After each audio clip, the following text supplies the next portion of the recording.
What are attributes of God? Attributes are simply characteristics.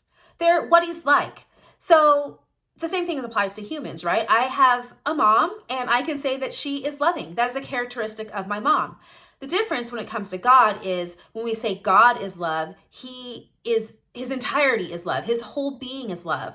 We also can say God is wrath, and his entire being is wrath. He doesn't have parts. He is all love and all wrath. And his attributes are his perfections. God is completely holy. He is completely perfect. And so when we study these attributes of God, our hearts can turn towards him in worship. And that is where a worship-filled life begins. Now, where do we learn about these attributes? Well, God has revealed himself in Scripture and through Jesus. And that is where we discover who God is. So you can join here on this playlist of 8 videos where we are going to dive into one attribute per video.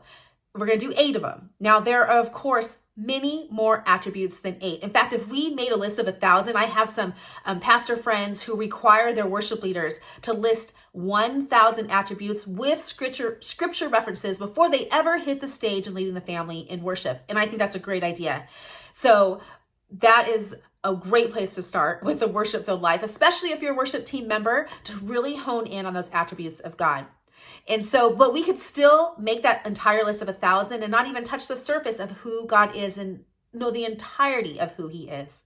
Deuteronomy 29:29 says, "The hidden things belong to the Lord our God, but the revealed things belong to us and our children forever, so that we may follow all the words of this law." God has revealed himself to us through his word and through his son. And that is where we are going to discover a worship-filled life. So join me here, hit like, hit subscribe, share with a friend who you think might benefit from doing this deep study into 8 attributes of God. We'll see you later.